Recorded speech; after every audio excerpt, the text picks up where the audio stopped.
en este ejercicio, el primer foro, no hay respuestas incorrectas, porque pues yo lo que les pedía era su pensamiento, su opinión acerca de la imagen y acerca de la, eh, el contenido, que era la letra. Y la letra, pues, son un par de frases que se repiten. Entonces, el canto tiene que ver con una leyenda de los indios navajos, esos son indios norteamericanos. Sí, no, de hecho, si gustan, pueden apagar la cámara en este momento. Luego le encendemos cuando finalicemos. Ahorita, pues, no les estoy viendo a todos. Eh, vaya, la cultura de ellos, el tiempo o los tiempos, cómo se manejaba la luz, la oscuridad, eran cuestiones que no entendían, entonces buscaban darle una explicación. Entonces la canción habla de una leyenda y en esa leyenda los animales del día y los animales de la noche tenían como una lucha. Y pues al final uno de ellos era el que ganaba. Eso los navajos lo convirtieron en un juego. Y el juego consistía en que se formaban dos grupos, dos bandos, digamos. Un grupo representaba a los animales del día y otro representaba a los animales de la noche. Todos se quitaban los zapatos y pues se escondía una pelota de yuca. Yuca, pues, bueno, se conoce la yuca, ¿verdad? Hacían una pelota blanca, ese es un símbolo que puede hacernos referencia, por ejemplo, a la luna. La escondían en uno de los zapatos. Y el juego era que a ver quién encuentra el zapato que tiene la yuca. Y el equipo que gane, ya sea animales del día o animales de la noche, ese tenía la potestad para convertir. Por ejemplo, ganaban los animales de la noche, el búho, que es uno de los que menciona. eh, entonces ellos convertían el día, ese día que tiene 24 horas, digamos, lo convertían en toda la noche. Y si ganaban los animales que vivían o que se desarrollaban durante el día, como por ejemplo un oso, por decirles algo, entonces resulta que convertían el día en todo el día, o sea, no había oscuridad, no había noche. Entonces esa era la lucha entre ambos grupos. ¿Y qué es lo que están representando? Están representando el cambio de estaciones, el cambio entre el invierno y el verano. ¿Por qué? Resulta que en las zonas nortes bueno, del planeta, específicamente según la canción de Norteamérica, allá tienen 4 estaciones, ustedes saben, ¿verdad? Primavera, verano, otoño e invierno. Entonces, especialmente de otoño a invierno, aumenta la oscuridad. Hay menos luz de día y más oscuridad, la noche es más larga.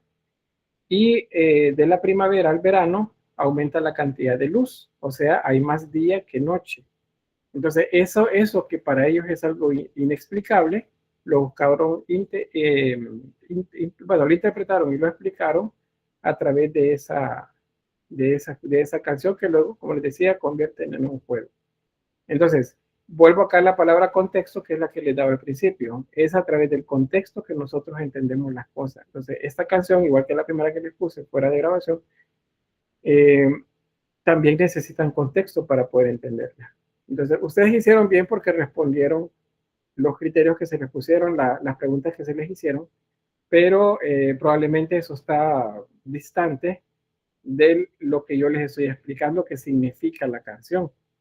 Las imágenes sí, efectivamente, remiten a un acto de ritual en el que el ser humano se transforma en un ave. O sea, el muchacho le ponen alas, luego él salta y se convierte en un águila o un halcón. Entonces, eso sí remite a rituales. Ahí también danzar alrededor del fuego también se consideran pues, rituales. Entonces, la canción, bueno, la canción en general y la actividad en general, nos va a ayudar a entender algo que vamos a comenzar a ver a partir de este día en el tema. Cuando ahorita estamos todavía en paleolítico, vamos a comenzar a ver la pintura paleolítica. Entonces, cuando pasemos de la pintura, vamos a ver cómo los rituales que son mágicos en este momento están relacionados a la acción de atrapar algo que yo luego quiero poseer en la vida real.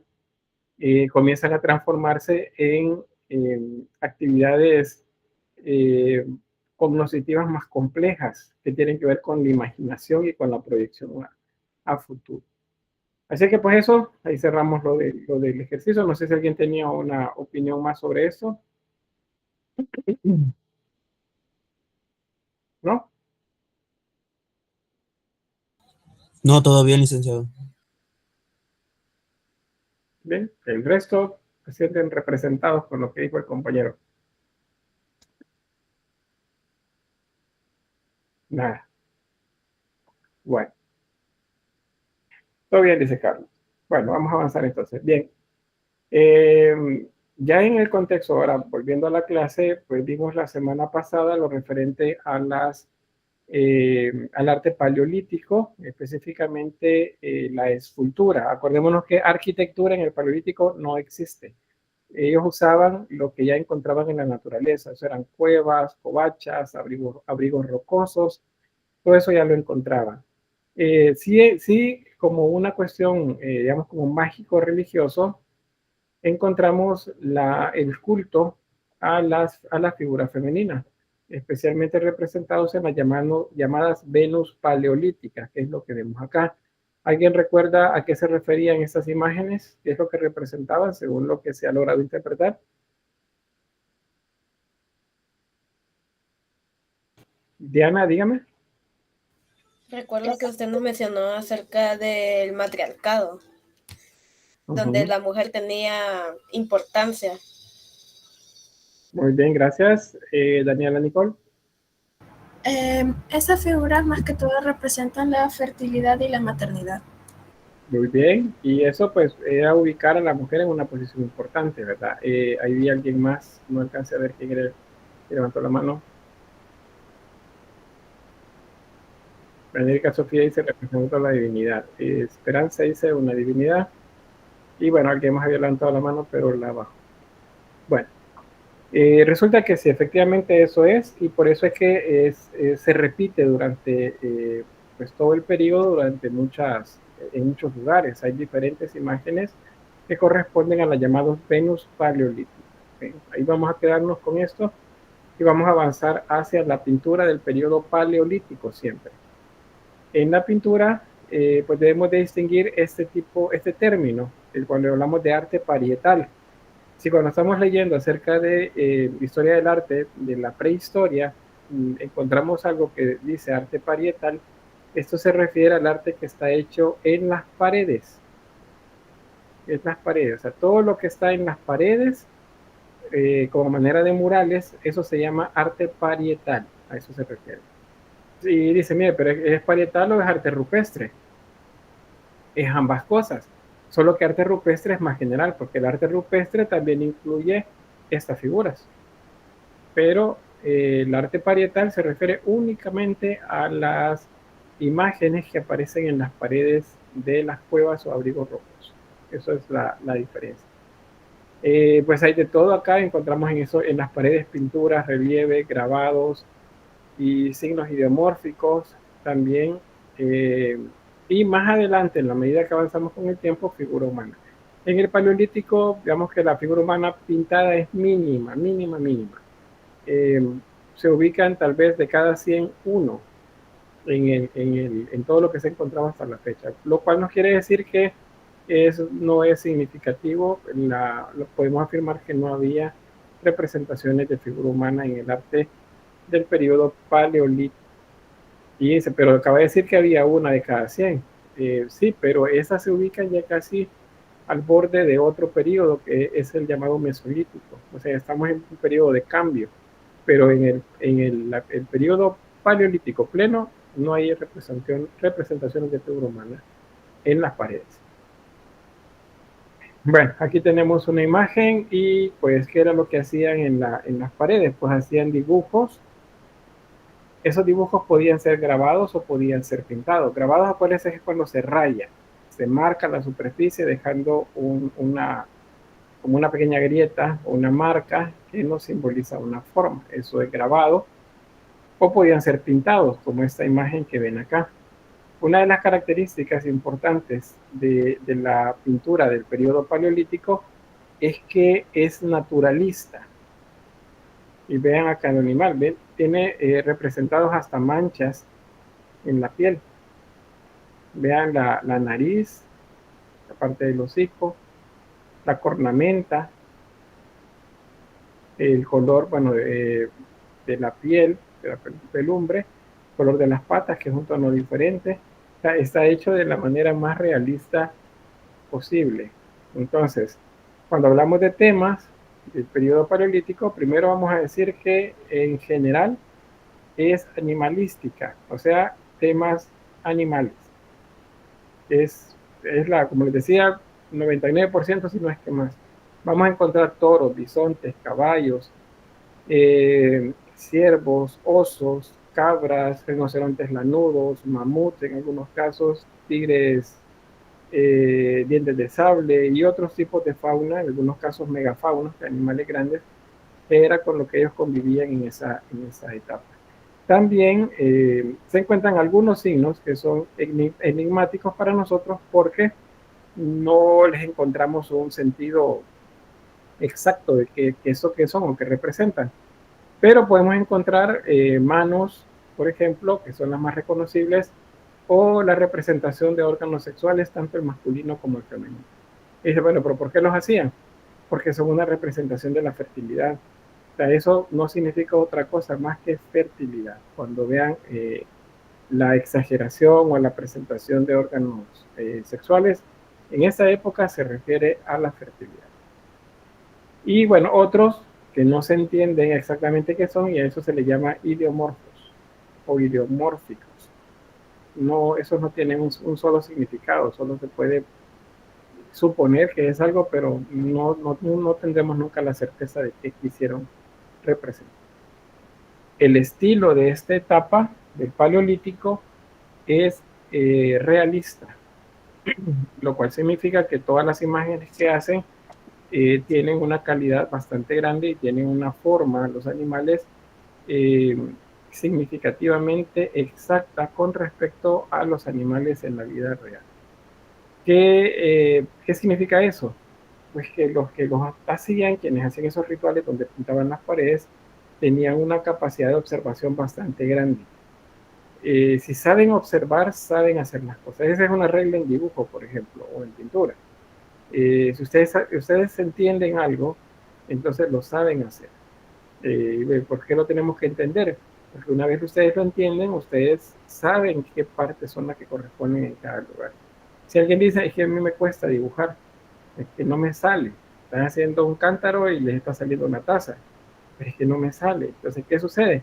Que tienen que aprender a observar más, tienen que observar, hacer ejercicios de observación hasta que entiendan lo que está enfrente. Una vez entienden, lo pueden hacer. Entonces, eso es lo que sabemos a partir de la calidad de los dibujos de este momento. Eso sucede en el Paleolítico, acuérdense. Ese es el tema, el tiempo en que es aplicable ese tipo de estilo. También es importante recalcar que no hay paisaje y pues parecieran más bien que están como estáticos, como si estuvieran flotando en algo. No parece que están corriendo la mayoría, aunque en la región de Tassili, por ejemplo, más adelante entre el Mesolítico y el Neolítico, pues sí lo vamos a encontrar, pero acá en el Paleolítico no mucho, no hay mucho movimiento. Tampoco hay narraciones. Una narración es, por ejemplo, cuando se grafica una cacería, y no vamos a encontrar cacerías si estamos hablando del Paleolítico. Siempre vamos a encontrar animales individuales.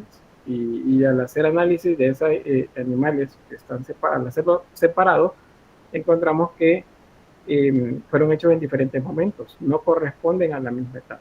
Entonces, vean ahí la importancia de reconocer bien eso para no equivocarnos con el periodo que viene, que es el Neolítico. Bien, ¿alguna pregunta hasta acá sobre el estilo y la temática del periodo paleolítico en la pintura? ¿No? Vale. Todo claro. Correcto, licenciado. Bueno, muy bien. Bueno, sobre los materiales que utilizaban, vean, como es pintura tiene que haber algún pigmento, eso es definitivo. Ahora, ese pigmento podía ser de dos tipos, un pigmento mineral o un pigmento orgánico. Los pigmentos orgánicos pues son tintes que se obtienen a partir de algunas hojas o alguna corteza de árboles. Aunque eso sí existieron, sí los utilizaron, la mayoría de lo que ellos ocuparon son pigmentos minerales u óxidos minerales. Eso es lo que más utilizaron. Manganeso, por ejemplo, para hacer la pintura de tono negro.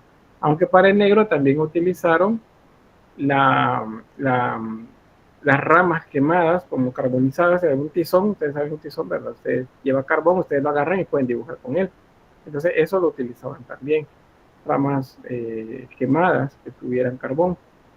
Luego, en el caso por ejemplo, querían pintura negra, entonces el carbón lo podían pulverizar, podían hacerlo polvo y ya tenían color, pero necesitaban convertirlo en un material que fuera fácil de aplicar. Entonces necesitaban algo que se llama aglutinante. Y el aglutinante es el medio en el cual se mezcla el pigmento. Entonces, utilizaban, por ejemplo, resina de algunas plantas. Ustedes han visto que algunos árboles, cuando ustedes lo marcan, le hacen una línea, un corte en la corteza, comienza a salir un líquido. A veces un líquido blanquecino, otras veces un líquido transparente. Eso se llama savia. La savia de algunos animales, de algunos árboles, eran los que permitían realizar ese aglutinamiento del pigmento para generar la pintura. Aunque se utilizaba también grasa animal para hacer el aglutinamiento. Luego se podían simular realces más claros raspando la roca. Eso es, por ejemplo, se aplicaba la pintura plana, una capa gruesa, y luego se comenzaba a limpiar, a raspar para comenzar a dar volumen, a aclarar algunas zonas. Y de esa forma se veía volumétrico el animal que estaban representando.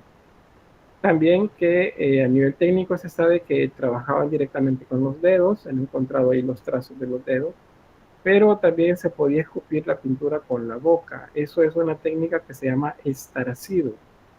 El estarcido es lanzar ese como si fuera un spray con la boca. ¿Qué hacían? Pues colocaban la pintura en un tubo y luego la soplaban con fuerza y entonces la pintura salía con aire expulsada rápidamente y generaba pues como manera de un aerosol. Bueno, lo que les decía, los lápices a partir de ramas quemadas, utilizaban también, hacían como pelotas con materiales y con eso pintaban como si fuera tiza, digamos, una tiza como muy primitiva. Y las escobillas y estropajos, que esto era, por ejemplo, pedazos de corteza de árboles o pequeñas o ramas de las que son como más verdes, más crudas, ¿no? Jóvenes sería, y esas las machacaban y con eso pues ya tenían fibra para poder pintar. Y bueno, se aprovechaban también los bultos y las hendiduras para generar la sensación de volumen. Eso ya es como característico de la pieza. Aquí tenemos ya imágenes. Este es en Málaga, España. Y vean, la imagen de una yegua probablemente pensando que está embarazada por el abultamiento del vientre. Aquí hay otros animales. Y aquí hay un signo ideomórfico. Estas rayas que están aquí arriba no se sabe exactamente qué es. Vean más animales por ahí.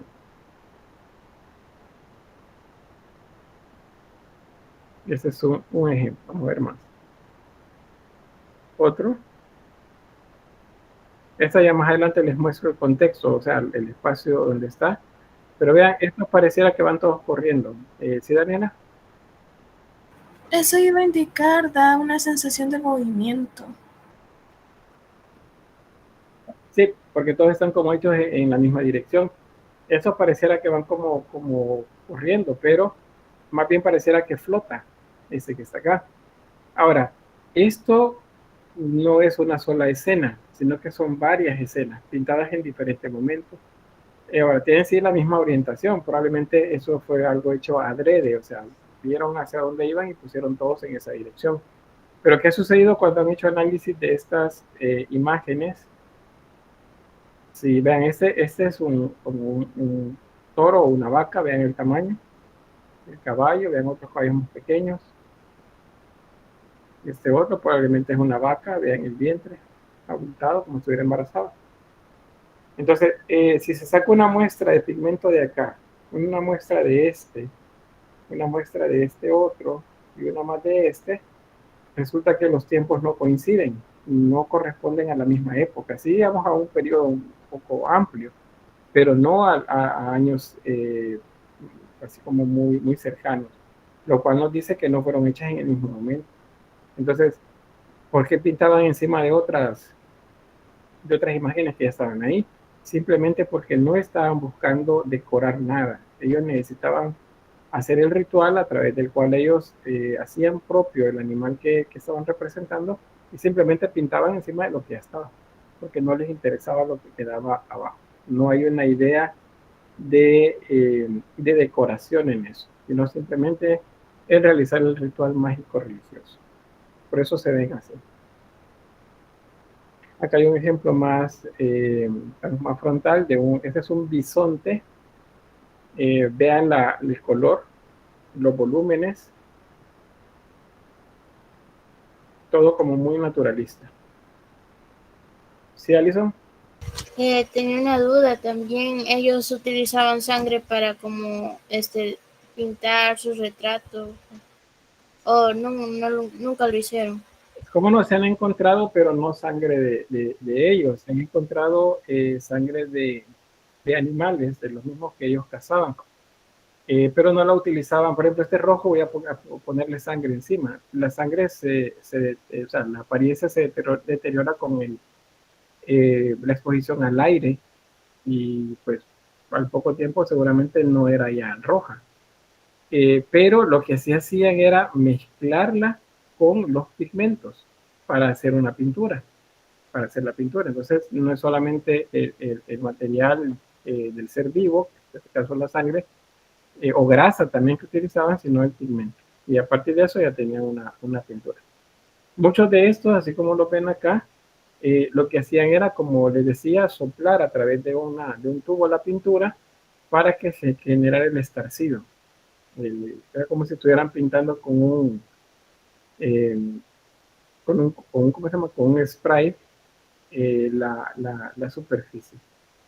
Dice Jessica, la sangre del aire se oxida y se suelve otro color. Correcto, ese es el asunto, que no funciona como se ve, o sea, no está fresca todo el tiempo. Entonces sí se ocupaba, pero como aglutinante, no como directamente por el color. Bueno, vamos a ver otra más. Esta es la que les mostraba hace rato. Por acá está la imagen que veíamos, que es la llamada la sala de los toros en la cueva de Lascaux. Esta es la que acabamos de ver. Vean el tamaño de las personas comparado con el tamaño del espacio. Y aquí hay muchos más. Vean, esto es un reno pequeño por allá. Esto no significa que estaban lejos, como les decía, porque no se marcan distancias, no se marca paisaje, no se marca nada que se esté explicando o describiendo, sino que cada una se hacía pues según el momento en el que lo necesitaba. Y así hasta acá, por acá también. Vean la altura hacia el techo de la cueva. Estamos hablando de unos 2 metros más o menos de altura.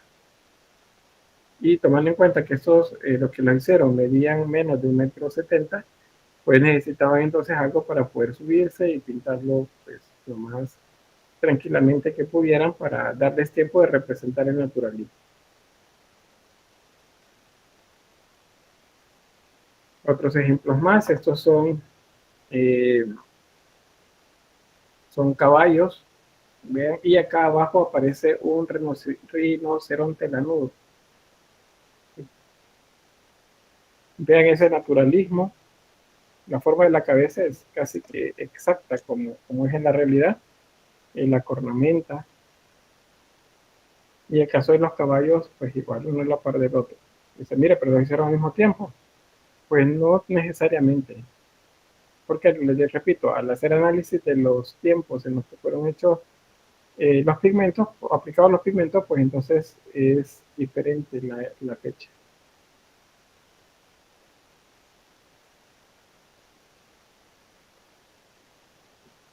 Bien, ¿alguien podría decirme qué se le ocurre que sea esto? ¿Qué podría ser? Estos son de los signos llamados ideomórficos.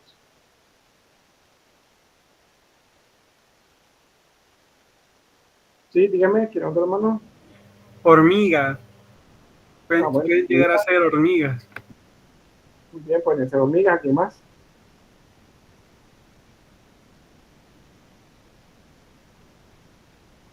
Puede ser como un camino, una ruta. Ah, bueno, un camino también, sí, ¿qué más? O alguna manada junta.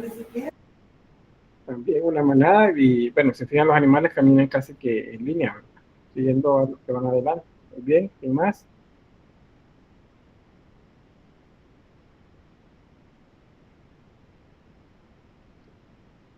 Ah,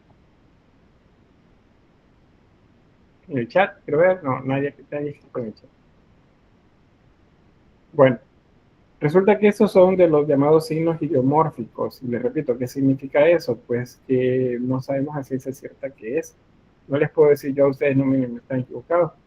Porque, pues, a mí igual me podría parecer un camino, me podría parecer las hormigas que se dirigen o que salen de un hormiguero. Podría ser también un avispero.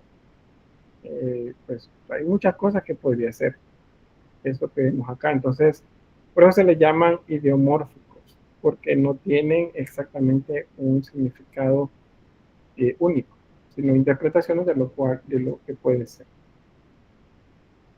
Bien. Y ahí pues llegamos a otro periodo que se llama periodo mesolítico. Vamos a ver por acá, alguien escribe. Diana Mireya dice, serán algunas rutas que realizaban, dice, me parece un mapa de una parte del mundo. ¿Ves?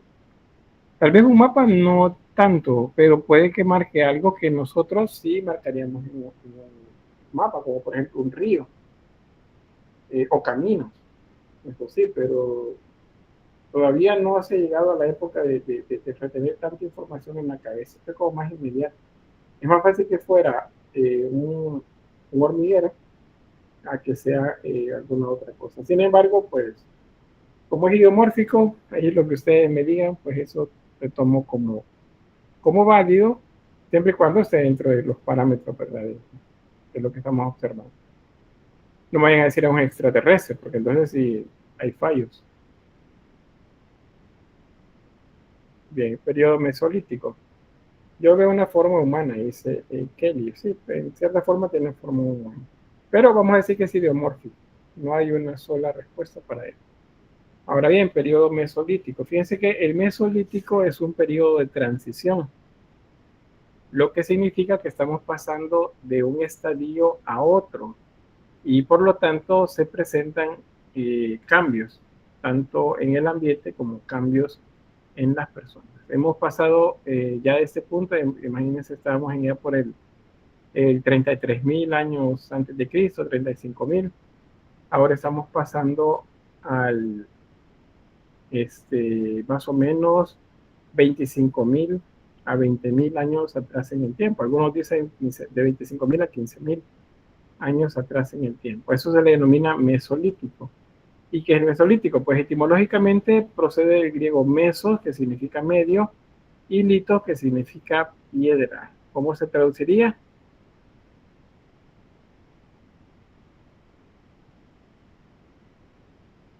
Ajá. ¿Alguien por ahí?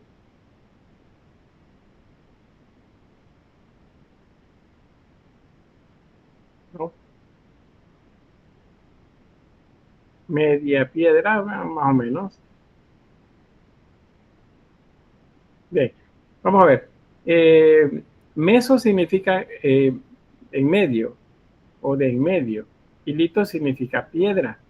Entonces ahí Daniela decía mesopiedra, dice. Diana dice media piedra.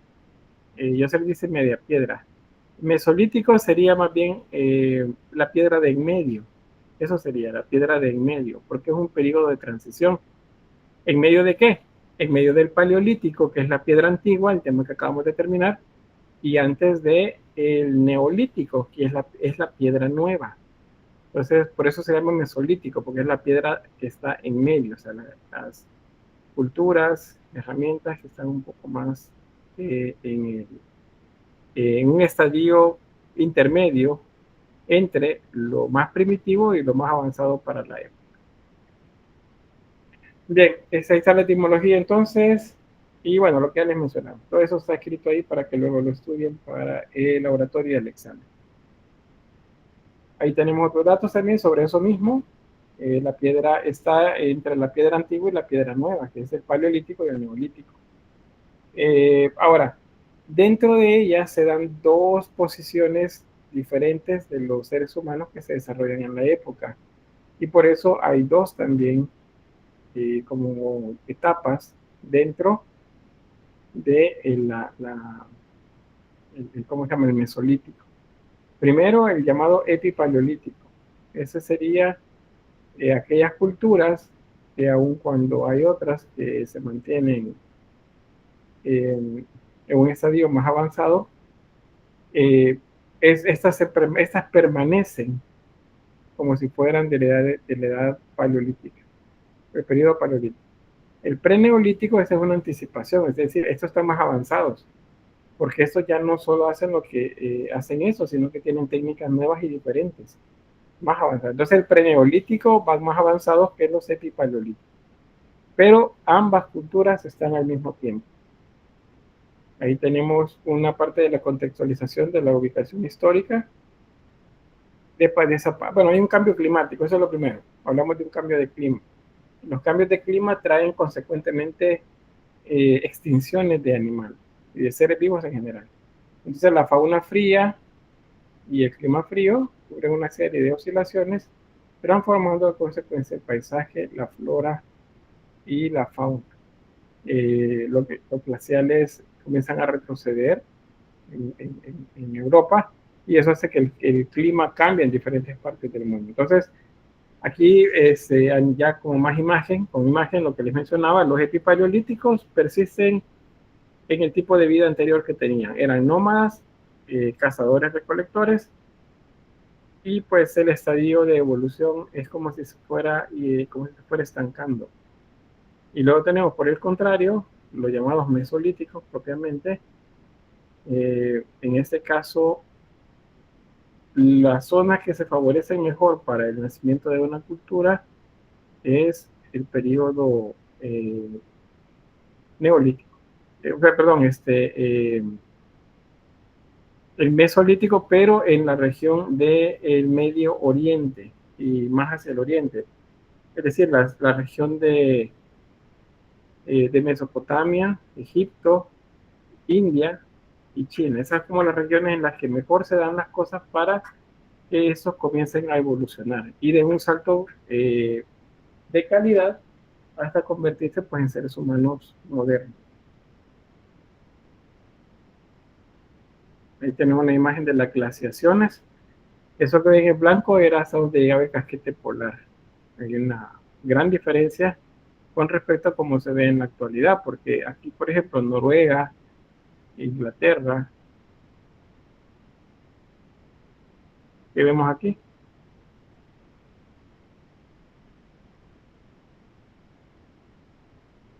¿Qué me dicen? ¿Qué vemos en esta zona?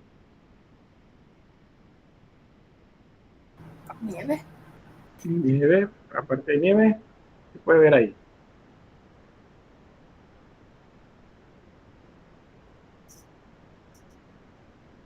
¿Alguien más?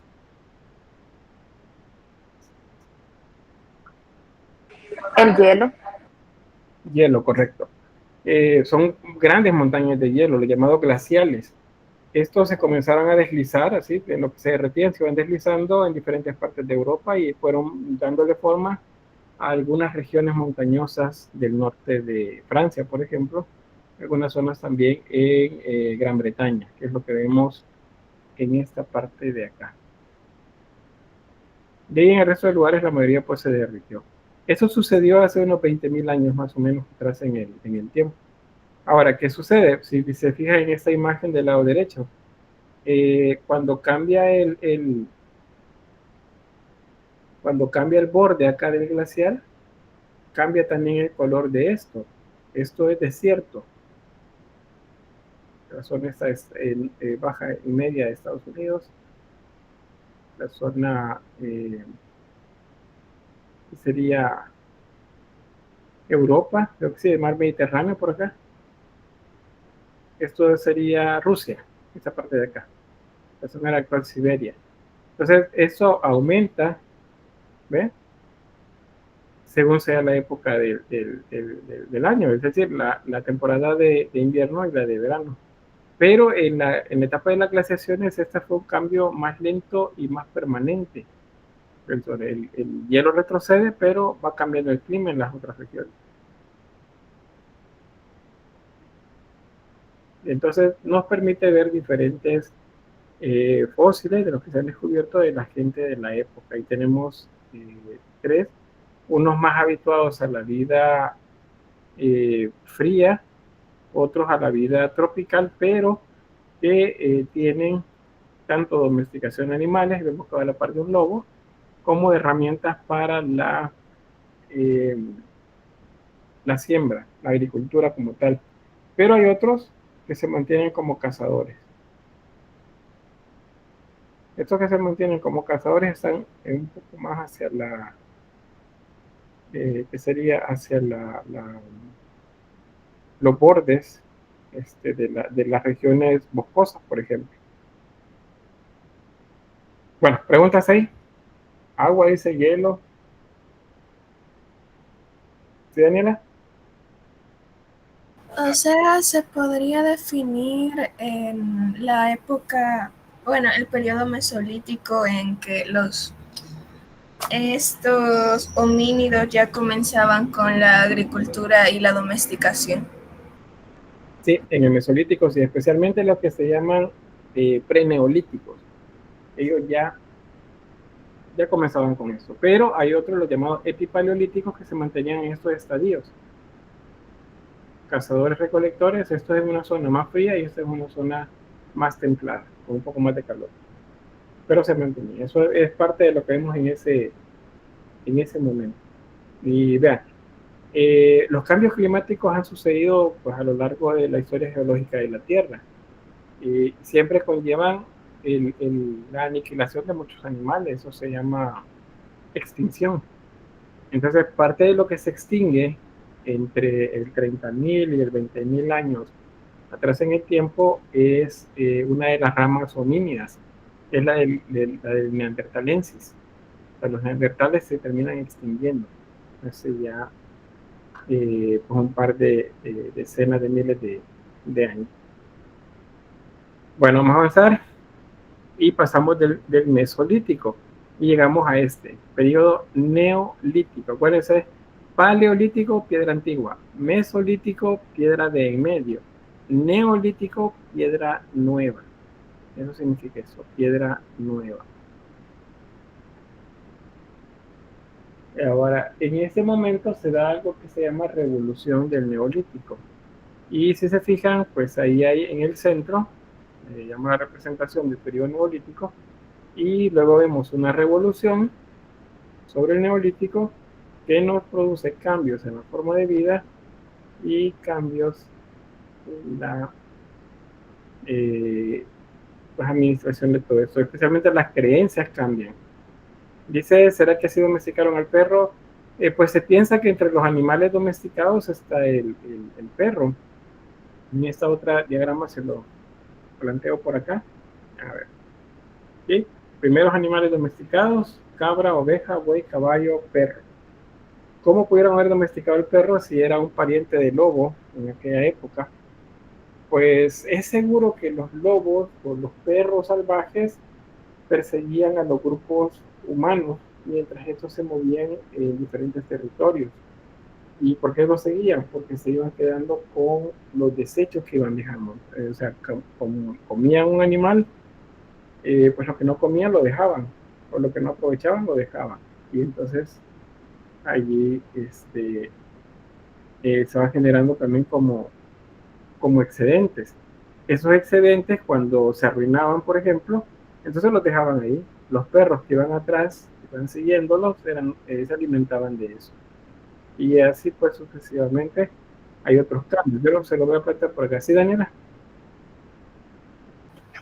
Solo para dar un aporte, según tengo entendido, eso también de que Los humanos y los lobos crearon como una relación simbiótica, lo que usted acaba de describir, y también mientras pasaban las generaciones, los lobos como especie, se puede decir, se dieron cuenta de que los miembros que tenían como características más adorables en cierto sentido, tenían como una mayor llamativa a los humanos. Y como estar cerca de los humanos significaba supervivencia, comenzaron a adaptarse a tener una forma más amigable. Muy bien. También, también apoyando lo que dice la compañera, algo que se llama selección. No la selección natural, sino la selección artificial que hicieron los humanos. Lo mismo sucedió con los granos, por ejemplo, la semilla. Pues fueron manteniendo cerca de ellos y permitiendo que se fueran multiplicando algunos de esos animales en particular, digamos los perros, veían como esa compañera, pues lo que les eran más favorables a ellos, tanto quizás visualmente como útiles, para que se alimentaran pues de los desechos que iban quedando. Entonces los animales pues igual se fueron adaptando a esta nueva dinámica con los seres humanos que ahora eran ganaderos, y pues ahí aparecieron los perros luego ya como animales cercanos al ser humano. Entonces la ganadería es una de las cosas que sucede. Se piensa que puede ser alrededor de 13.000 años de antigüedad. Tiene que ver con el aumento de temperatura porque la glaciación ya había terminado. Los animales emigran a lugares más fríos y los seres humanos más bien lo hacen hacia lugares un tanto más cálidos. Pues estos se juntan y ubican un lugar donde vivir y se quedan ahí. Y se vuelven sedentarios con respecto a los epipaleolíticos que se mantenían, pues aquellos eran nómadas, se movían de un lugar a otro. Pero esto más bien se queda en un lugar, porque quedarse en un lugar les permite criar animales. Ahora el otro problema es qué pasó con la agricultura, cómo pudo haber sucedido la agricultura. Pues se dan cuenta que algunas de esos que no se comían, serían las semillas, y que tiraban en un lugar, de repente crecieron plantas. Y esas plantas comenzaron a dar frutos, de ese mismo fruto que ellos probablemente iban a buscar a la montaña. Entonces se dieron cuenta que si enterraban y cuidaban esos elementos, pues entonces era fácil, que sería pues obtener nuevos cultivos que les sirvieran. Y ahora empezaban entonces a cultivar. Esos primeros cultivos se dice fueron el trigo, el arroz y el maíz en regiones como las nuestras. En nuestro país, por ejemplo, en nuestra región centroamericana, hay un maíz primitivo que se llama teocinte. El teocinte se ve más bien como una espiga de trigo casi. Entonces, los granos más grandes fueron los que se iban sembrando. Entonces, las plantas también fueron cambiando en la medida que los seres humanos iban seleccionando los mejores granos, probablemente los más grandes, para sembrar. Entonces, esa es una de las razones por las que se habla de una revolución, en este caso agrícola, junto con la domesticación de animales. Todo eso da como resultado el sedentarismo, porque ya no hay que salir a los bosques a buscar frutos. Ahora se siembran y crecen cerca de las casas. Ya no hay que pues hacer andar buscando animales tampoco, porque ahora se pueden criar. Entonces todo eso lo pueden hacer ahora en un solo lugar. Y ahí pues aparece el llamado sedentarismo.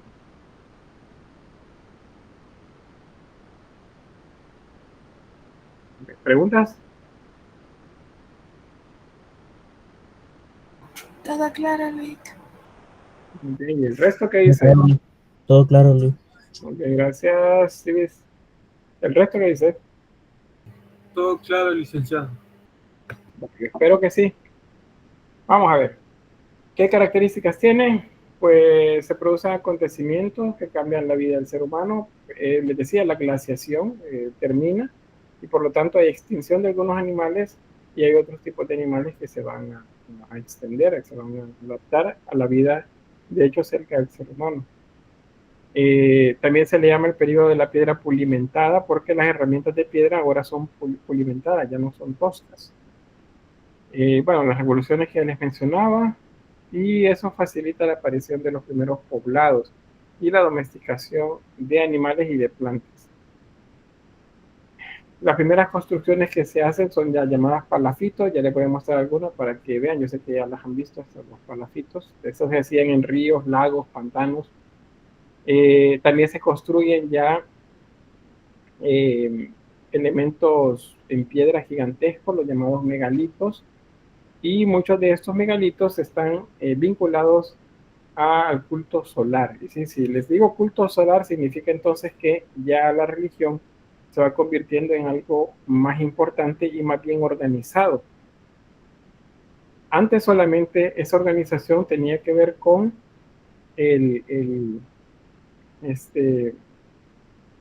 ¿cómo se llama esto? La idea de la diosa madre, por ejemplo. Pero ahora ya no, ahora hay otras divinidades que van apareciendo en la medida que comienzan a ser conscientes de lo que existe a su alrededor, como por ejemplo el viento, bueno, la montaña y así otros. Aparece la cerámica también en este periodo del Paleolítico. Ahí tenemos los llamados útiles del Paleolítico. Estas son herramientas.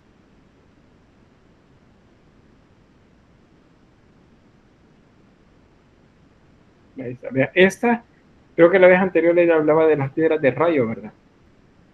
¿Alguien ha visto alguna de estas? No. Nunca he visto una piedra de rayo. ¿Siriana? Licenciado, de casualidad, esas piedras no estarán en partes del océano. O sí, del océano. Vaya, ¿cómo se llama esto? El canto rodado se encuentra a la orilla del mar y en los ríos también, que son las piedras estas lisas. Eso se llaman cantos rodados. Entonces ellos lo que hacían era, pues le daban forma a uno de esos cantos y le sacaban filo por uno de los extremos. Es lo que ven acá, este filo. Estas son hachas. Estas se amarraban en medio de un trozo de madera y ya servían para cortar, porque eran muy fuertes. Entonces, es lo que utilizaban. Pero en nuestro país, como acuérdense que todo esto se da también en América, solo que en periodo diferente, más tardío para nosotros. Entonces, estas herramientas también existen por ejemplo. Y la gente le llama piedras de rayo, porque piensan que caen cuando caen los rayos a la tierra. Pero no, son realmente hachas, son herramientas en sitios artesanales, como por ejemplo Guatajiagua, creo que por ahí por Santo Domingo de Guzmán, las utilizan para pulir las piezas, para lujar, dicen que es cuando se aprieta la superficie para generar esa forma pulimentada de la superficie de algunas piezas. Y bueno, ¿qué más hacían? Collares con dientes, pulseras, hay muchas cosas. Aquí pues no pareciera que tenemos fuentes o toda la gente hace pues uso diferente de las cosas. Vean, estas son agujas. Estas que ven acá, bueno, usaban agujas, sí, usaban agujas porque ya tejían. Ahora, los tejidos no eran como los nuestros, era amarrar aquí, ¿cómo se llama esto? Trozos de cuero de los animales, de pieles de animales, los amarraban y así iban haciendo la vestimenta. Ahora, ¿qué más se encontraban? Cuchillos de sílex. En nuestro medio eso se llama obsidiana. Y eso, aunque no se alcanza a ver muy bien por ahí, es una hoz. ¿Por qué hay una hoz? Porque resulta que ya hay herramientas para la cosecha, para la agricultura también. Entonces, vean, es más amplio lo que encontramos acá. Bueno, técnicas y temáticas. La cultura neolítica, pues, desarrolla bastante la pintura. Desarrollan estatuaria, algunas imágenes escultóricas y los monumentos megalíticos, que es lo que denominamos arquitectura. En pintura se usan las mismas técnicas que en el Paleolítico, pero la temática cambia. La temática ya no es solo animalística, sino que también es antropocéntrica. Hay seres humanos que aparecen también ahí. Aparece la cerámica, eso es nuevo, completamente nuevo. No hay cerámica en el Paleolítico. La cerámica implica tecnología, y esa tecnología pues no no aparece sino hasta el periodo pues ya más tardío. Bien, ya luego les muestro sobre cerámica. Ahorita vamos a avanzar con esto, las construcciones megalíticas. La figura humana se vuelve estilizada, no es naturalista la figura humana, salvo cuando se refiere a la figura femenina. De ahí lo demás es estilizado, es una interpretación de los seres humanos y de las formas también de la naturaleza. Son frecuentes motivos geométricos, líneas, triángulos, círculos, todo esto lo vamos a ver más seguido por acá. Bien, aquí tenemos algunas muestras del arte paleolítico, dibujos de cazadores o pinturas de cazadores acá. Se les dice dibujos porque solo son las formas. Lo que está atrás no es que lo hayan pintado, sino que ya estaba así. Cuando aparece la figura. Vean, estas son más grandes, estas son pequeñas. ¿Qué significa? ¿Alguien sabe qué puede significar eso? Que hayan figuras más pequeñas que otras. La representación de familia. A una familia, muy bien, como si los adultos están viendo a los pequeños. Muy bien, una explicación, ¿alguien más? Una jerarquía. También puede ser una jerarquía. Kelly, Allison. Las imágenes, los grandes pueden ser, por ejemplo, los líderes de la tribu, y los más pequeños pueden ser ya en sí la tribu. Muy bien, la importancia entonces la que estaría demostrada acá, ¿verdad? Pues bien, son argumentos válidos. Hoy no me dijeron gigante. Bueno, sí, Andrea dice, y los más grandes pueden ser gigantes. Bueno, la canción hablaba de gigantes, ¿verdad? La que estuvimos estudiando, que nos hablaba de cómo las culturas antiguas interpretaban la realidad. Pero bien, vamos a escuchar a Kelly, a ver qué me dice. Bueno, no sé si creen en sí ellos ya en ese tiempo en un dios, pero también podría ser considerado como dioses, los más grandes, y de ahí los pequeños podrían ser considerados como la tribu en sí. Digamos seres divinos, tal vez no dioses, pero sí seres de un origen divino. Los dioses como tal van a ir apareciendo en la medida que siga avanzando el tiempo. Pero puede ser también, puede ser que sean divinidades las que sean representadas acá. Pues bien, bueno, la idea de los gigantes que dice Andrea, pues muchas de las películas, de los documentales que vemos a veces, que pues no son de un corte científico al 100%, nos muestran o nos dicen de gigantes, que gigantes dominaban a los seres humanos, es decir, los seres humanos serían los de este tamaño y los gigantes eran los que les decían, determinaban qué tenían que hacer. Pero eso no es cierto, no existían gigantes, o sea, no habían gigantes así como nos lo presentan, pero sí existían personas que tenían una importancia mayor o una jerarquía mayor. Porque estos, si se fijan ustedes, siguen siendo cazadores. Estos son cazadores y estos son cazadores. Aquí tienen arcos y flechas, y este que está acá tiene probablemente un pez cíclido acá atravesado en ¿cómo se llaman estas cosas que ocupan? Como, me acabo de olvidar el nombre. Bueno, ya me voy a acordar. Pero son esas que se lanzan como si fueran lanzas, pero no son lanzas. Dice que tengo el nombre en la punta de la lengua. Bueno, ya me voy a acordar. Pero bien, aquí es donde también ahí está el pez, y aquí hay otro ser humano también. ¿Ya? Entonces, todos estos vamos a entenderlos como guerreros, pero mostrando una jerarquía. Que las jerarquías comienzan a existir en esta época, eso sí. Dígame, Daniela. Eso me recordó a un fenómeno, no sé cómo se llama bien en la época, pero se ve como en el arte del medievo, en las figuras religiosas y eso. No me acuerdo el nombre, pero sé que hay uno como bien específico. De la Edad Media, no la recuerdo cuál, fíjense. Pero puede haber, vamos a ver más adelante. No son flechas, Andrea, eso me escapó el nombre. Suena algo así como aguijones, pero no son aguijones. Ya me acuerdo. Bueno, ¿qué tenemos a la par? Tenemos una piedra que está colocada en el suelo. Eso se llama, bueno, esa es arquitectura. Y bueno, ¿cómo puede ser una piedra arquitectura? Pues desde el momento en que se modifica el entorno, ya se está construyendo arquitectura. Entonces, estas piedras, la mayoría de ellas simplemente muestran, digamos, un 70%, significa que hay un 30% todavía abajo. Eso significa que estas piedras son muy, muy grandes.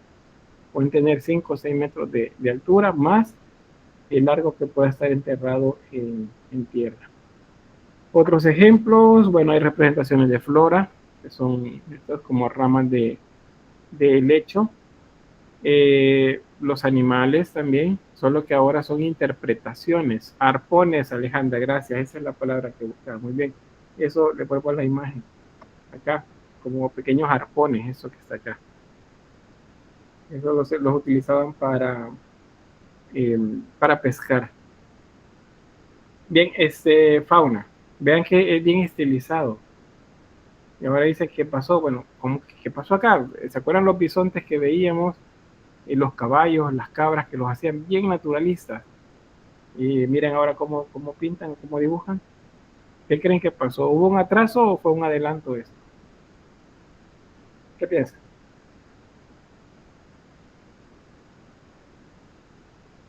¿Un atraso? A ver, un atraso, una opinión, bien, que dice algo más.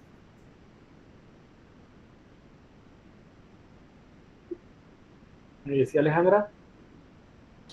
Un adelanto porque ya no interpretaban solo lo que veían, sino que también podían representar figuras más abstractas. Muy bien, esa es la respuesta, justamente. Realmente no es un atraso, es un adelanto. Y eso nos dice que en la cabeza de estos seres ya no solamente existe lo que ven así digo físicamente, sino lo que proyectan a futuro, lo que está en la cabeza. ¿Se recuerdan el video que se les ha colocado en el grupo de Facebook, el video de NECA? No sé si ya comentaron algunos por ahí, si no lo hacen, pues vayan a verlo. Está interesante cómo se plantea el inicio de la religión. En esa época, pues la religión aparece como una manera de explicar lo que sucede en la vida cotidiana, pero a partir de algo que se llama imaginación. La religión no puede existir si no hay imaginación en esta época. No me refiero a la actualidad, son otros procesos. Pero en esta época la imaginación es la que les permite pensar en que hay algo, un mundo más allá que no conocen, que puede estar después de la muerte o que puede estar en un plano diferente al de ellos y que tiene contactos eventuales con ellos. Ahí es donde comienzan a aparecer las representaciones a través de los astros de divinidades, efectivamente. Y dentro de esas divinidades sigue siendo todavía importante, bueno, vamos a ver esto que es un avance, y vamos a ver sobre esos nuevos procesos en el cerebro humano.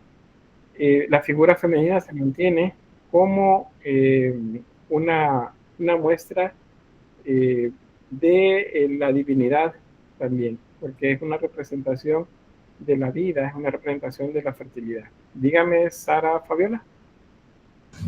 Sí, gracias, Lick. Es que con el tema anterior de esos dibujos, yo creo que era una forma que ellos tenían como para comunicarse, porque no creo que en esos tiempos haya habido como un lenguaje en sí establecido para que lograran comunicarse, entonces ellos ocupaban ese momento de creatividad para poder, no sé cómo decir, lo que... No sé cómo decirlo, pero era como una forma que quizás ellos tenían de comunicarse. Y perdón el ruido. No hay problema, está bien. Bien, pues puede ser también, ¿verdad? Una manera de comunicarse a través de imágenes. Probablemente aprendizaje, o sea, cómo se le enseña a los jóvenes acerca de ciertos animales que a lo mejor pues no los han visto, realmente a partir de una imagen. Entonces puede ser utilizado como un lenguaje a través del cual se comunicaban ideas o proyecciones. Es una posibilidad. Pero en cuanto a la representación gráfica, para nosotros esto es un adelanto. Es decir, que se volvió más dinámico. La representación ya no es primitiva, ahora es avanzada la representación. No lo veamos esto como un atraso. Ahora, con la arquitectura, pues aquí sí ya no hay que solo las cuevas, ya no es que existen únicamente las covachas, como les decía, que ya no existen solamente los abrigos rocosos, sino que acá se transforma el entorno, se corta la piedra, en algunos casos también se excavan las ya salientes o los abrigos rocosos que existen, se excavan también para ampliarlos o darle forma también. Entonces, y se transforma, se recogen piedras y se amontonan con un ordenamiento que permite la elevación de ellos y la estabilidad también. Entonces vamos a encontrar construcciones en madera, construcciones en piedra también. Tenemos los palafitos, tenemos las navetas, el talayot, por ejemplo, el nurago, el dolmen, los menires, alineamientos, taulas y cromlech.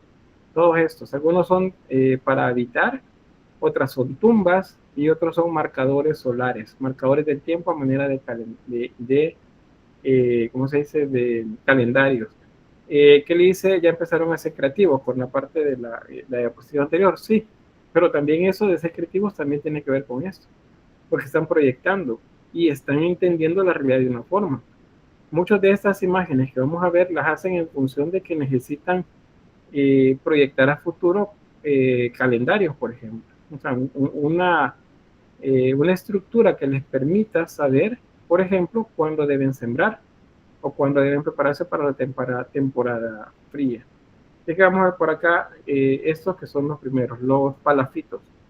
Estos se construyen sobre ríos, pantanos o lagos y les sirven a ellos para protegerse de los depredadores y aislarse también de otras tribus.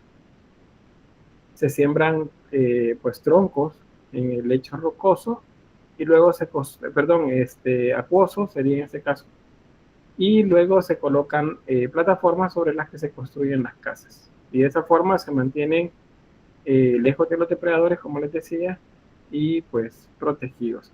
Hace un par de semanas salía una tribu que decía que, bueno, lo vi en redes sociales y no me acuerdo en cuál fue que me apareció, que hablaba acerca de una tribu en la actualidad que hace las casas arriba de 10 metros de altura.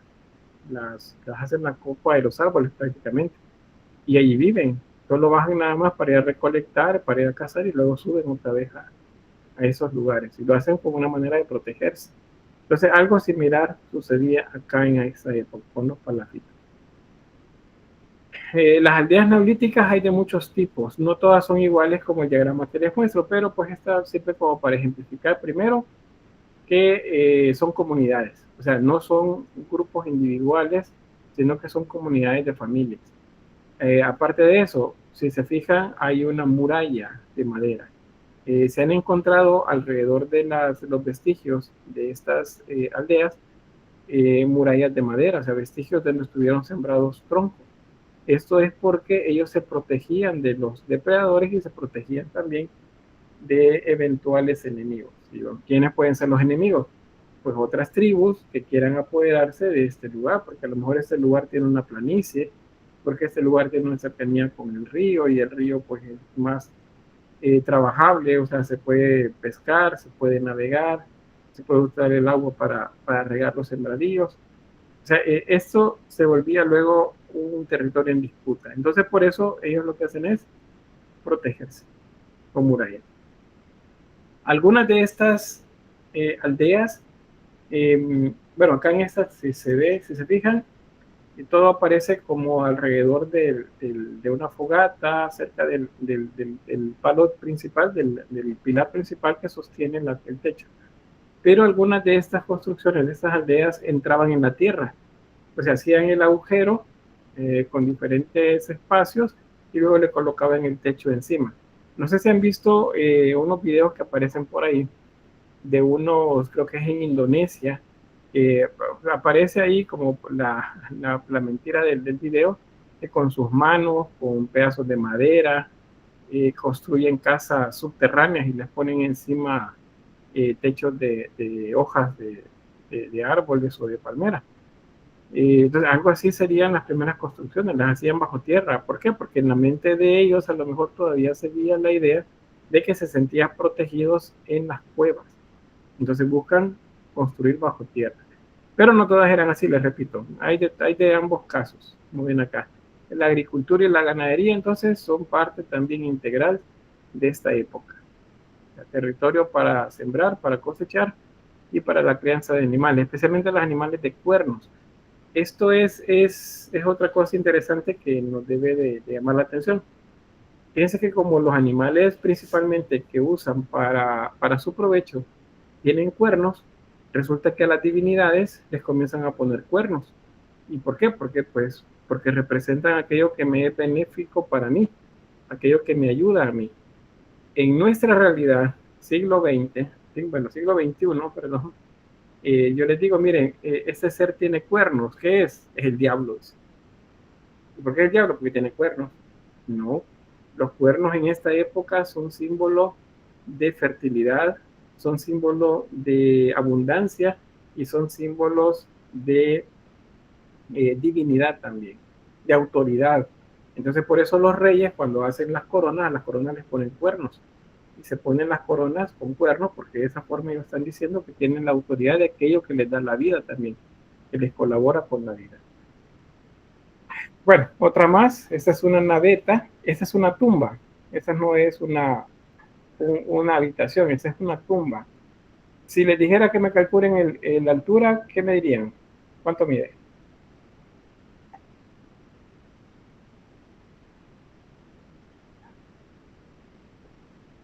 ¿Cuánto podrían decirme? Pero Sara, había una palabra ahí que dice de infidelidad, no entendí ahí bien a qué se refería. Andrea dice luego 2 metros de altura. Javier, dime. Unos 30 o 20 metros. Bien, 30 o 20 metros de altura. Andrea dice unos 30 metros quizás. Arnoldo dice 4 metros. Emily 6. Samuel 4. Olinda 7 y Diana 12. ¿Sí, Sara? Viendo el tamaño de la puerta y pensar que un humano podría caber ahí, obviamente tendría que ser algo grande, quizás unos 15 metros calculando. Digamos que esta es la altura y es 1 metro, bueno, los humanos de esa época eran un tanto pequeños, digamos 1,60 m de altura, por aquí más o menos serían 3 metros, y así podemos ir sumando. Pues fíjense que no, esto mide, bueno, algunos se acertaron, mide alrededor de 3 metros de altura. No es muy grande, es pequeño. Pero bueno, y dicen, pero ¿por qué la puerta es tan pequeña? Pues resulta que como es algo que tiene que ver con esa nueva idea que ellos tienen en sus cabezas de la divinidad, entonces, y que la muerte tiene que ver con la divinidad, es un paso a otro estadio. Entonces ellos lo que hacen es, se agachan y entran como gateando al lugar. Esa es la razón. O sea, caminan aquí de pie, pero una vez llegan, entran gateando. Y luego entraban al difunto, lo colocaban en el centro, les voy a mostrar el interior. Este es el interior. Lo colocaban en el centro, le ponían las ofrendas que fueran necesarias y luego sellaban la puerta.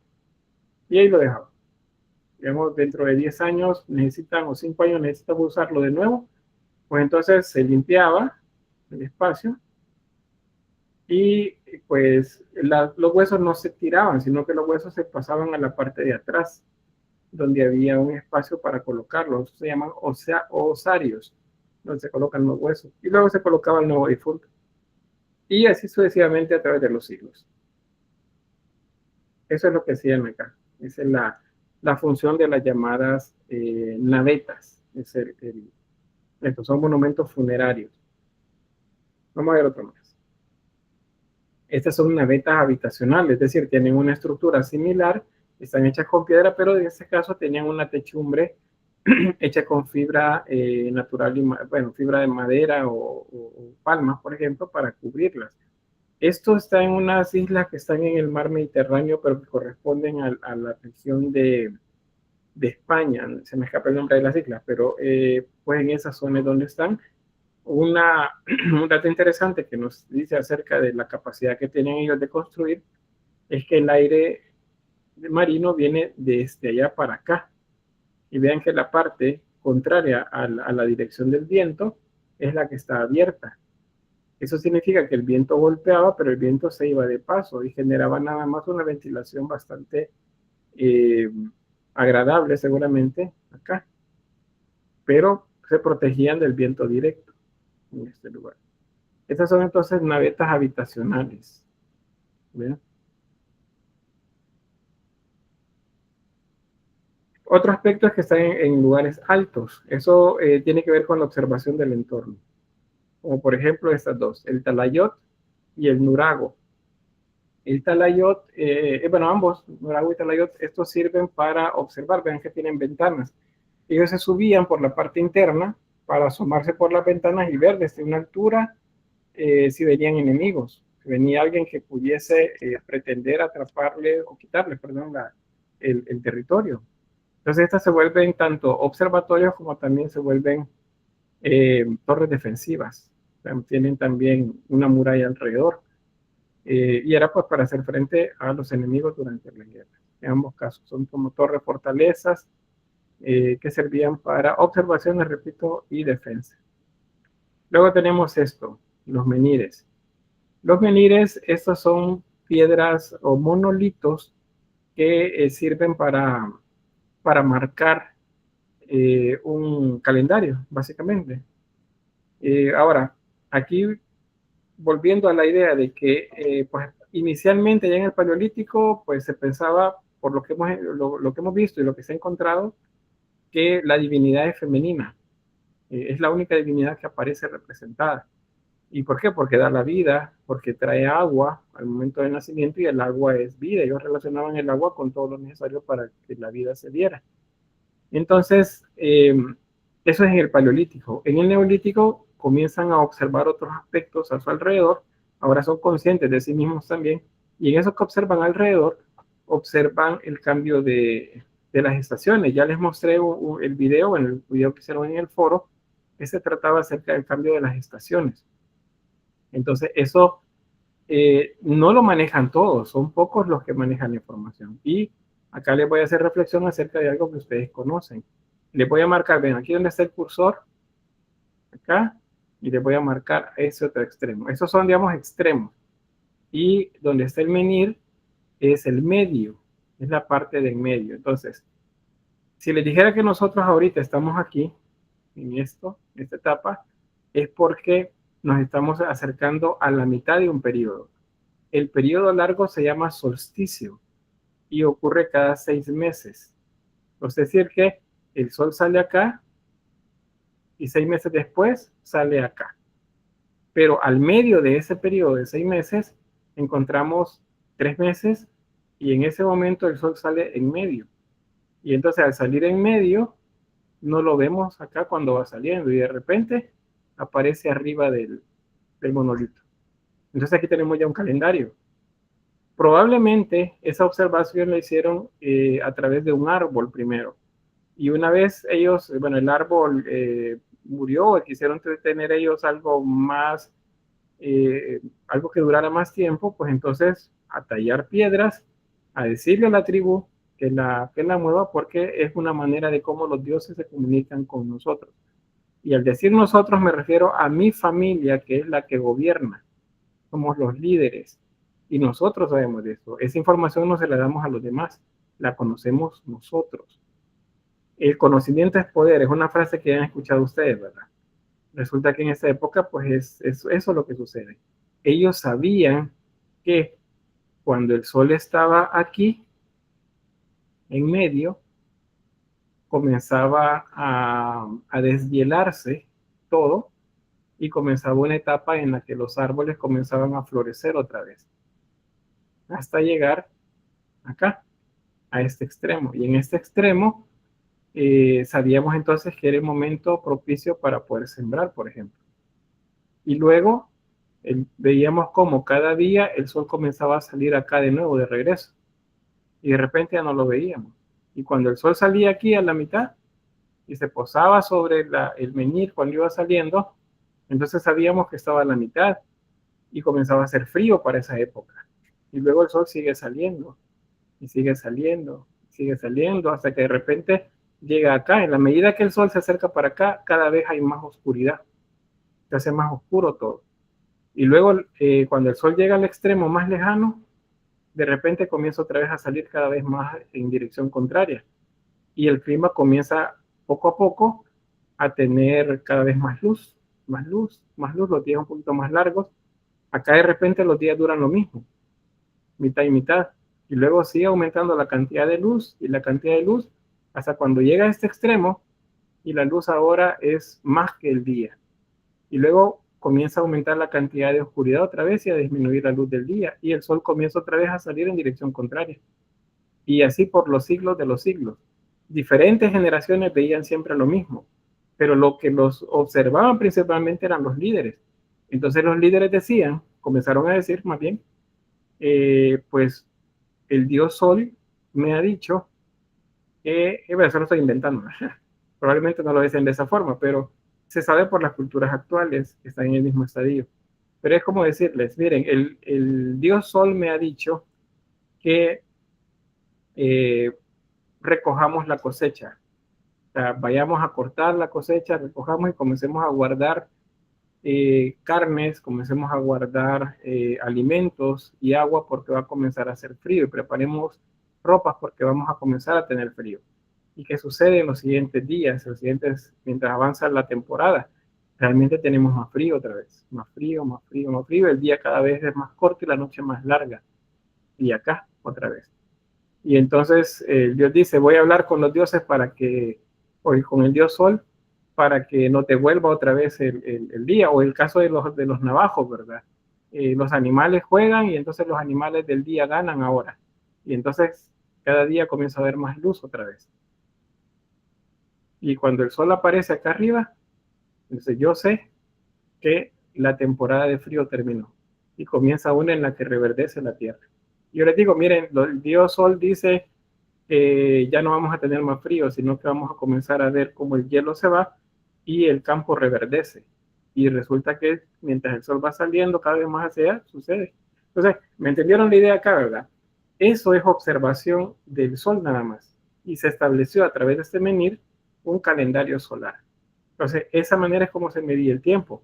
Pero no solo se medía, servía para que esta élite, que eran los grupos donde el chamán, por ejemplo, el que manejaba la información, esa información se la pasaba al siguiente miembro de su familia, que es el que va a tener el poder de acá en adelante. Y ese se lo va a pasar a la siguiente generación y así sucesivamente.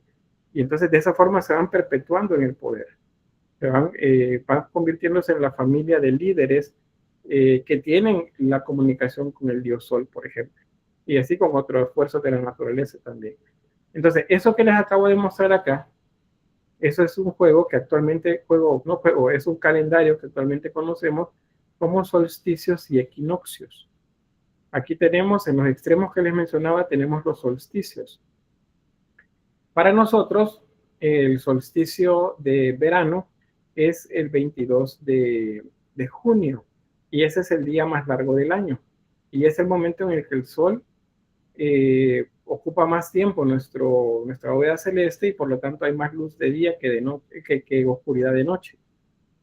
El otro extremo es el solsticio de invierno, y es todo lo contrario. Ahora tenemos menos luz solar, más oscuridad, y hay más frío en esta época. En nuestro caso esto es el 22 de diciembre. Acá. Aquí tenemos 22 de diciembre, aquí tenemos 22 de junio. Hay una diferencia de 6 meses entre cada uno. Pero en medio tenemos marzo, que es el equinoccio de primavera en el hemisferio norte, y tenemos septiembre, que es 23 de septiembre, tenemos el equinoccio de otoño en el hemisferio norte. Entonces, esto me sirve para mí tener un calendario de equinoccios y de solsticios. Ahora, no solamente basta esto. El líder le dice, miren, fíjense que los dioses quieren que hagamos cosas más grandes. Entonces, comienzan a colocar piedras siguiendo líneas, siguiendo patrones específicos en el campo, como este que ven acá. Eso se llaman alineamientos o agrupamientos, le dicen también, pero lineamiento sería el término más correcto. Los alineamientos de rocas, de menires. ¿De qué sirve esto? Pues bueno, imagínense acá tengo el cursor que ven que se mueve ahí, que es el sol. Entonces, cuando en este extremo se levanta el sol, yo sé que el solsticio de verano es el día más largo del año. Y cuando el sol sale aquí en medio, yo sé que si es después del solsticio de verano, este es equinoccio de otoño. Y si sigo avanzando hacia allá, el sol sale cada vez más hacia la otra dirección. Cuando el sol salga acá, en este extremo del alineamiento, es el solsticio de invierno. Y por lo tanto, es la noche más larga del año. Y luego otra vez al revés. Y entonces encuentro el solsticio el equinoccio de primavera. Y luego llego al solsticio de verano. Y así sucesivamente por los siglos de los siglos. Esa es la manera como se leían estos alineamientos. Entonces, no tiene que ver con extraterrestres, no tiene que ver con aeropuertos o omnipuertos, como dice Giorgio de History Channel, que esto dice, no, es que solo podía ser visto desde el aire. No, es que esto no era hecho para ser visto desde el aire, era para ser visto desde abajo, porque me mostraba la relación con el entorno, tanto el sol como las estrellas también, o la luna en su momento. Aquí tienen una idea del tamaño de las personas comparado con las piedras, y eso nos dice entonces pues que hubo mucho esfuerzo para poder realizar este tipo de construcciones. ¿Se entiende lo que les explicaba? ¿Algún comentario? Todo bien. Todo claro, Lick. Bien. ¿Sí, Daniela? ¿Las piedras son formas al azar o tienen una forma en específico? Bueno, en este caso de los alineamientos, principalmente que fueran piedras alargadas, no necesariamente talladas. O sea, no necesariamente talladas. Pero así como esta, es una piedra tallada. Es así, tenía que ser entonces alargada para que pudiese verse cómo salía y se ocultaba el sol por acá. ¿En qué lugar se encuentran? Bueno, este es Castelo de Vigo, esto es en Portugal, pero se han encontrado también en diferentes lugares, Francia, en Carnac, me parece, bueno, esto creo que es Carnac, sí, Carnac, esto es en Gran Bretaña, perdón, pero también hay en Francia. Gran Bretaña es Inglaterra, ¿verdad? Ahí está, por ejemplo, Stonehenge, que es uno de los cronlechs más grandes. Ese no es un alineamiento, pero también utiliza menires. Entonces, hay diferentes lugares de Europa. No todos son tan vistosos y tal vez más importantes, pero sí hay en todas partes. España, Francia, Inglaterra, que digamos que quizás son los que más, porque eran las regiones más adecuadas para la vida en ese momento.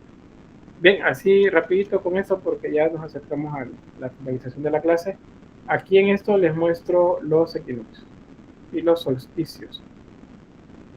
Bien, ahorita nos estamos acercando a este. Estamos ya saliendo del perihelio. El perihelio es la etapa más cercana al Sol en la órbita que tiene la Tierra alrededor del Sol. Nos estamos acercando al 21 de marzo. Para nosotros, bueno, primero se llama equinoccio. Equinoccio significa que la noche dura igual. Eso es, equinoccio. El día y la noche duran igual. Eso significa.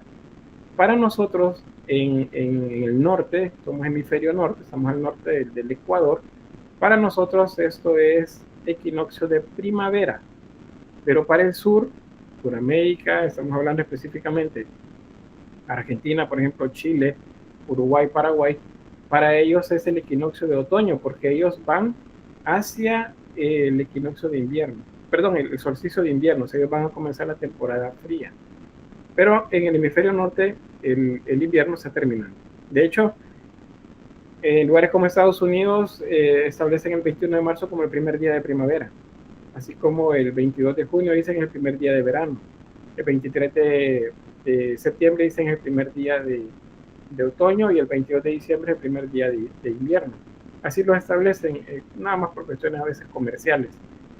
Lo cierto es que nos marca términos de un periodo y cambio hacia otro. ¿Ustedes han sentido más calor en este momento? ¿Sí o no? Vean que estamos en la órbita, una de las etapas que estamos un tanto más cerca del Sol. Se siente más calor. El Sol de repente lo vamos a tener más enfrente, por así decirlo, más a la mitad de todo el camino que va a tomar acá. Si se fijan aquí, la forma que tiene, el globo terráqueo, vean que la línea está más vertical, no está inclinada. En verano está más inclinada hacia el norte, y entonces hay más luz en el norte. Pero en invierno está inclinada hacia el sur, y entonces hay más oscuridad en el norte. Esa es la particularidad también por la inclinación de la Tierra. Entonces, equinoccio por acá, luego vamos a tener el 22 de junio, vamos a tener el afelio, el momento en que estamos más alejados del Sol, y para nosotros es el solsticio de verano en el norte. Luego vamos a irnos hacia septiembre, y en septiembre, el 23 de septiembre tenemos el equinoccio de otoño para nosotros en el norte. En el sur comienza la primavera. Un dato curioso, por si ustedes no lo sabían, se han fijado en los últimos años, 2, 3 años, en septiembre está la costumbre de regalar flores amarillas, creo que es el 23 de septiembre. ¿Por qué es ese día? Porque, bueno, primero, la costumbre no nace en esta región, es una costumbre argentina. De Argentina la retomaron luego los mexicanos, y de los mexicanos nos vino nosotros aquí, que estamos mucho más cerca de ellos. Pero la costumbre es argentina. ¿Por qué? Porque se regalan flores amarillas el primer día de primavera. Para ellos es primavera, el primer día de primavera, el 23 de septiembre. Y ahí se regalan flores amarillas. Nosotros, pues igualando la costumbre, estamos en otoño, para nosotros inicia el otoño, en el norte, ¿verdad? No necesariamente en la región tropical. Y para nosotros más bien va a comenzar el frío en el norte, y para la región tropical aumentan las lluvias también en ese momento. Bien, no sé si hay alguna pregunta. ¿En qué lugar se encuentran? No sé, ya lo ¿preguntas sobre esto?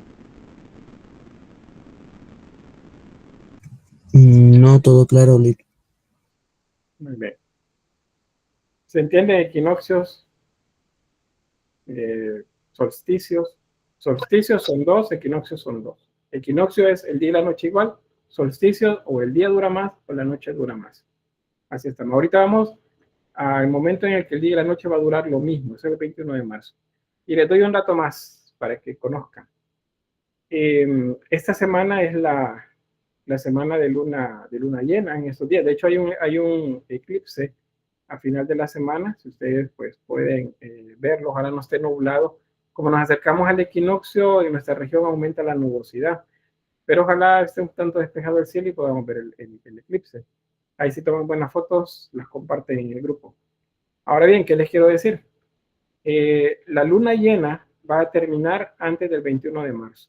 Va a terminar como el 19 por ahí. 19 y entonces comienza la luna nueva. Cuando estemos en equinoccio de primavera, aquí donde les señalo con el cursor, comienza digamos, estamos en el equinoccio. Entonces, ¿qué sucede? Ustedes se han fijado que la Semana Santa no cae en la misma fecha todos los días, todos los años. Unas veces cae en marzo, finales de marzo, mediados de marzo, a principios de abril, a mediados de abril. Hoy va a caer después del 13 de abril. Bueno, el 13 de abril más bien es el Domingo de Ramos. ¿Por qué es eso? Porque sucede que la Semana Santa se celebra la primera luna llena después del equinoccio de primavera. Aquí donde acaba de pasar el globo terráqueo. Entonces, por eso es que nunca cae en la misma fecha.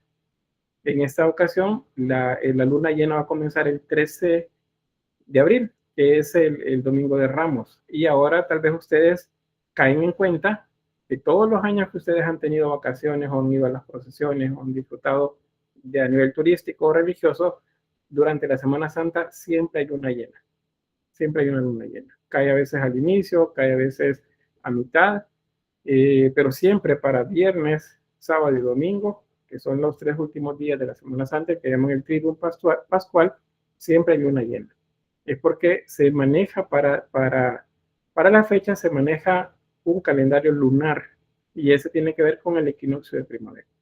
Eso pues es una información por ahí que es interesante pues compartir. La voy a quedarme hasta acá con la clase. Llegamos justo a la diapositiva que quería que llegáramos. Voy a tener la grabación y me dice entonces, quiero ver, Fermín, ¿qué pasó? Hola, ¿qué tardes, perdón por conectarme hasta esta hora, pero es que tuve un inconveniente, no sé si me permite un par de minutos después de la clase. Vaya, no hay problema. Gracias.